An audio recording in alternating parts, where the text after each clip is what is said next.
Welcome to our channel লিওজনি। আজকে আপনাদের সামনে কর্পোরেট ফিনান্সিয়াল রিপোর্টিং এমবিএ এর অ্যাকাউন্টিং ডিপার্টমেন্ট একটি ইম্পর্টেন্ট সাবজেক্ট এর ফাইনাল সাজেশন নিয়ে আসছি।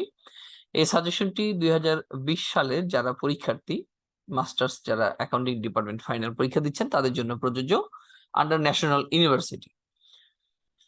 এবং আজকে সাজেশনটা খুবই শর্ট হবে যেহেতু আর মাত্র কিছু সময় পরেই আপনাদের ফাইনাল পরীক্ষা।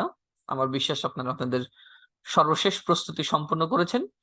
তো সেই প্রস্তুতি থেকে একটু বেগবান্বিত করার জন্য আর একটু উৎসাহিত করার জন্য এই সাজেশনটা দেওয়া। আগে বলে রাখি, এই সাজেশনটার পিডিএফ কপি আপনি ডেসক্রিপশন বক্সে লিংকে পাবেন। গুগল ড্রাইভে লিংক আকারে দেওয়া আছে পিডিএফ করে, আপনি ওইটা প্রিন্ট করে নিতে পারেন অথবা ডাউনলোড করে নিতে পারেন। তবে ওইখানে যে সাজেশন আছে তার মধ্যে থেকে আমার বিবেচনায় যেগুলো বেশি ইম্পর্টেন্ট সেরকম কিছু মার্ক করে দেওয়ার জন্য আপনার এই ভিডিওটা সম্পূর্ণ দেখতে হবে। আপনি যদি আমাদের চ্যানেলে নতুন হয়ে থাকেন চ্যানেলটি সাবস্ক্রাইব করে লাইক করে পাশে থাকতে পারেন এবং নিয়মিত আপডেট পেতে পারেন। তাহলে চলেন আজকে সাজেশন শুরু করা যাক। প্রথমে আসেন ইম্পর্টেন্ট চ্যাপ্টার, কোন কোন অধ্যায় থেকে 100% অঙ্ক আসবে।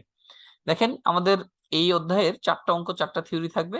এর মধ্যে 100% অধ্যায় হলো 1, অধ্যায় 1, অধ্যায় 4, 5.1, 5.2 আর 6। আসলে এই কয়টা ম্যাথমেটিক্যাল চ্যাপ্টার আছে। এর মধ্যে 1 নাম্বার চ্যাপ্টারটা বেশি ইম্পর্টেন্ট। এখান থেকে একটা পার্ট বিতে পাবেন একদম নিশ্চিত। 2 নাম্বার হলো আপনার 4 নম্বর অধ্যায়ে এখান থেকে একটা পার্ট সি এবং বি উভয় ধরনের একটি পাবেন। 5 নম্বর অধ্যায় থেকে 100% পাবেন, এর কোনো মিস নাই। 5.2 থেকেও 100% পাবেন পার্ট সি, এবং 6 নম্বর অধ্যায় থেকেও পার্ট বি এবং সি উভয় ধরনের এখান থেকে পাওয়ার সম্ভাবনা বেশি। তবে আমি সবচেয়ে বেশি ইম্পর্টেন্ট বলবো, যারা খুবই অল্প সময় প্রস্তুতি নিতে চান তারা অধ্যায় 5.1, 2 এবং 3 এবং অধ্যায় 6 এই 3টে অধ্যায়কে ভালো মতো করলে আপনার পাস মার্ক হয়ে যাবে, কারণ এই 3টা থেকে পার্ট সিতে 3টা অঙ্ক আসবে আর 2টা থিওরি দিতে পারবেন আপনি। চলেন এবার আসেন আমরা বিস্তারিত আলোচনা করি কোন কোন অধ্যায়টা আপনি বেশি গুরুত্বের সাথে পড়বেন, কোন কোন অঙ্কটা বেশি গুরুত্বের সাথে পড়বেন সেগুলো আমরা একটু দেখাই। অধ্যায় 1 থেকে আপনি পার্ট বি একটা অঙ্ক পাবেন। অতএব আপনার সবচেয়ে ইম্পর্টেন্ট প্রথমটাই আমি ইম্পর্টেন্ট বলবো, এটা খুবই ইম্পর্টেন্ট আপনাদের জন্য। সুতরাং আপনি প্রবলেম 1, এটা 2014 সালের অঙ্ক, এটা আপনারা পড়বেন এবং এই রিলেটেড অঙ্কই আপনাদের পরীক্ষা আসতে পারে। এবং এই টাইপের কিছু ভিডিও আমার ইউটিউবে দেওয়া আছে, দেখে নেবেন, আশা করি আপনাদের উপকারে আসবে। প্রবলেম 2 ইম্পর্টেন্ট, বাট খুব ইম্পর্টেন্ট বা আসবে এরকম বলবো না, অর্থাৎ স্টার দেবো না, বাট ইম্পর্টেন্ট, কারণ আমি আসলে এই অধ্যায়ে অঙ্কই দিছি অনেক কম, এই পুরো সাজেশনে অঙ্ক অনেক কম দিয়েছি। এবার 3 নাম্বার, এটা ইম্পর্টেন্ট, এটা আসতে পারে। 3 নাম্বারটাও আপনাদের জন্য ইম্পর্টেন্ট, অতএব করবেন, এটা আসার সম্ভাবনা আছে তাই স্টার দিয়ে দিলাম। এবার 4 নাম্বারটা আমার মতে এই বছরের জন্য মোস্ট ইম্পর্টেন্ট। এই 4, যদিও এটা 7 কলেজে আসছে, কিন্তু আপনাদের জন্য এটা খুবই ইম্পর্টেন্ট। আসলে আগে একসময় আমরা ধারণা করতাম 7 কলেজে যা আসে ন্যাশনাল তা আসে না, কিন্তু এখন আর সেই দিন নাই, এখন কিন্তু সব জায়গাতেই আসতে পারে।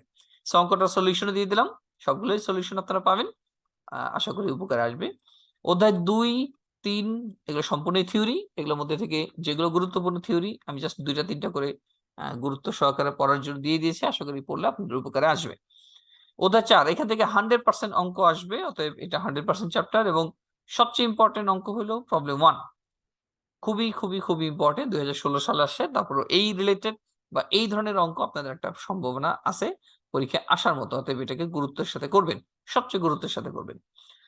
Problem 2 important. প্রবলেম 2 আসলে ইম্পর্টেন্ট এই কারণে, প্রবলেম 2 একটু ব্যতিক্রম আছে, প্রবলেম 1 এর মতোই বাট একটু ব্যতিক্রম আছে, বিশেষ করে রিকমেন্ড বি তে বেশি ব্যতিক্রম আছে, এই কারণে প্রবলেম 2টা ইম্পর্টেন্ট। দেখবেন 1, 2 দুইটা ইম্পর্টেন্ট।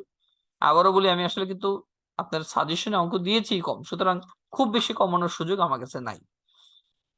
ওকে, প্রবলেম 3 হলো percentage of completion method, important, এটা ইম্পর্টেন্ট, এই রিলেটেড অনেক অঙ্ক পাবেন বইয়ে, আমি জাস্ট একটা অঙ্ক দিয়েছি, একটা দেখলে আপনার জন্য যথেষ্ট হবে এই শেষ মুহূর্তে।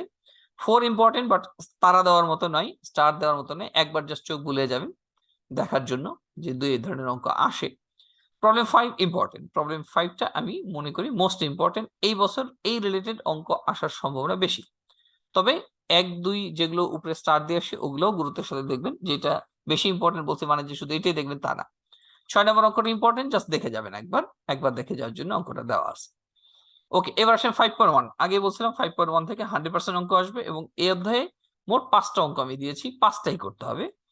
প্রবলেম 1 ইম্পর্টেন্ট, প্রবলেম 1 খুবই ইম্পর্টেন্ট, এই বছর এখান থেকে আসতে পারে এবং এইটাই আসতে পারে প্রবলেম 1টা।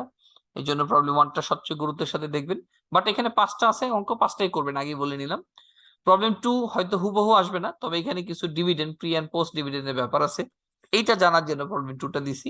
সুতরাং প্রবলেম 2টা দেখবেন, স্টার দেবো না, বাট ইম্পর্টেন্ট হিসাবে দেখবেন। ওকে, প্রবলেম 3টা আপনাদের বেশ ইম্পর্টেন্ট। প্রবলেম 3টা এখানে আমি স্টার দেবো এবং এটা আসার মতো একটা অঙ্ক। প্রবলেম 3 যদিও সোজা, আপনারা অঙ্কটা দেখবেন। প্রবলেম 3, প্রবলেম 4 ইম্পর্টেন্ট, বাট আমি অত বেশি ইম্পর্টেন্ট বলবো না, বাট ইম্পর্টেন্ট। আমি আগে বলছি এখানে কয়েকটা অঙ্ক দিয়েছি, সুতরাং এই সবগুলো অঙ্কই দেখবেন। আচ্ছা, এই বছরের জন্য আমার কাছে মোস্ট ইম্পর্টেন্ট মনে হয় প্রবলেম 5, এটা আমার কাছে সবচেয়ে বেশি ইম্পর্টেন্ট মনে হয়। সুতরাং এটা আপনারা সবচেয়ে গুরুত্বের সাথে করবেন। আমি যদি বোর্ড কোশ্চেন করতাম, আমি কিন্তু এই প্রশ্নটাকেই দিতাম। এবার আসেন চ্যাপ্টার 5.2 ট্রান্সফার প্রাইস, সবচেয়ে ইম্পর্টেন্ট প্রবলেম 1। এই ট্রান্সফার প্রাইস থেকে 100% অঙ্ক আসবে। কর্পোরেট ফিনান্সিয়াল রিপোর্টিং এর পাশাপাশি স্ট্র্যাটেজিক ম্যানেজমেন্ট অ্যাকাউন্টিং এও করছেন, সুতরাং এটা আপনার জন্য সোজা হওয়ার কথা, কারণ অলরেডি করা আছে। ইম্পর্টেন্ট, প্রবলেম 2 ইম্পর্টেন্ট, বাট এটাকে আমি স্টার দেবো না, বাট আমার কাছে ইম্পর্টেন্ট মনে হয়, দেখে যাবেন, দেখে যাওয়ার জন্য অঙ্কটা দেওয়া। প্রবলেম 3টাও একই রকম ইম্পর্টেন্ট, স্টার দেবো না, বাট দেখে যাবেন, দেখে যাওয়ার জন্য ইম্পর্টেন্ট। একসময় আসলে আমরা যখন ছাত্র ছিলাম তখন কিন্তু অঙ্ক ট্রান্সফার প্রাইস মানেই এই প্রবলেম 3টা ছিল, এখান থেকেই শুধু এই অঙ্কটাই বারবার আসতো। ওকে, এটা ইম্পর্টেন্ট। প্রবলেম 4, এটা আমার কাছে মনে হয় খুব ইম্পর্টেন্ট এই বছরের জন্য। এই ধরনের অঙ্ক যদিও বেশ কয়েক বছর ধরে আসতেছে, বাট এইটা ইম্পর্টেন্ট, এটা দেখে যাবেন। এবার আসেন চ্যাপ্টার 5.3, এইখান থেকে পার্ট বি এর জন্য ইম্পর্টেন্ট, তবে এই বছর কেন জানি আমার মনে হয় এখান থেকে একটা পার্ট সি তে আসতে পারে, এবং যদি পার্ট সি তে কোনো অঙ্ক আসে প্রবলেম 1টাই আসবে। অতএব অঙ্কটা দেখবেন, এখানে মাত্র 3টা অঙ্ক দিছি। Problem 1 important, problem 2 part b এর জন্য ইম্পর্টেন্ট, এই জন্য প্রবলেম 2 করবেন। আর প্রবলেম 3 যদি এই অধ্যায়ের কোনো ব্যতিক্রম অঙ্ক দেয় তাহলে 3 নাম্বার অঙ্কটা ইম্পর্টেন্ট। ওকে, গেল। এবার আসেন চ্যাপ্টার 6, এটা আগেই 100% লিখে রাখা আছে যে এখান থেকে অঙ্ক আসবেই, এটা আপনারাও জানেন, যারা আপনারা কম বেশি পড়াশোনা করেছেন আপনারাও জানেন এটা ইম্পর্টেন্ট। ওকে, প্রবলেম 1 এটা পার্ট বি এর জন্য ইম্পর্টেন্ট, এই জন্য আমি পার্ট বি এর জন্য স্টার দিলাম। প্রবলেম 2 ইম্পর্টেন্ট, এখানে কয়েক ধরনের মেথড আছে, এই কারণে জানার জন্য, প্লাস এই ধরনের অঙ্ক আসতে পারে। প্রবলেম 3 এই অধ্যায় থেকে মোটামুটি ভাবে আমি নিশ্চিত বলতে পারি প্রবলেম 3 অঙ্কটা আপনাদের ফাইনাল আসতেছে, এই রিলেটেড বা এই ধরনের অঙ্কটা ফাইনাল আসতেছে, আমি মোটামুটি ভাবে নিশ্চিত। যদি প্রশ্ন স্বাভাবিক হয় তাহলে এই অঙ্কটা আপনারা কমন পাবেন, বা এই ধরনের অঙ্ক কমন পাবেন, আর যদি অস্বাভাবিক হয় তাহলে ভিন্ন কথা। প্রবলেম 4 ইম্পর্টেন্ট পার্ট বি এর জন্য, এবং এই ধরনের অঙ্ক পার্ট সি তেও ঘুরায় দিতে পারে। ওকে, চ্যাপ্টার 7 এখান থেকে থিওরি আসবে, এবং থিওরি আসবে বলে আমার এখানে কিছু থিওরি সাজেশন দেওয়া আছে, আশা করি আপনারা এখান থেকে পড়ে নেবেন। সো এই ছিল আজকের সাজেশন, খুব বেশি ভিডিও বড় করতে চাচ্ছি না। সাজেশনটা আবারও বলি খুবই শর্ট আকারে দেওয়া, একটা বইয়ে কিন্তু অনেক অনেক অনেক থিওরি আছে, অনেক অঙ্ক আছে, সেখান থেকে 4টা 5টা করে অঙ্ক দিয়েছি, তার মধ্যে থেকে কিছু ইম্পর্টেন্ট মার্ক করে দিয়েছি। যারা রিস্ক নিতে চান না তারা পুরো সাজেশনটা পড়তে পারেন, তাহলে আশা করি আপনি 100 মার্কে অ্যান্সার দিতে পারবেন। আর যারা পাস করা নিয়ে টেনশন নয়, তারা মার্ক করাগুলো, যেহেতু হাতে একদমই সময় কম, মার্ক করা থিওরি এবং অঙ্কগুলো পড়তে পারেন, আশা করি আপনাদের পাস মার্কটা হয়ে যাবে। সো আজকের জন্য এই পর্যন্তই, পরের ক্লাসে দেখা হবে। আল্লাহ হাফেজ।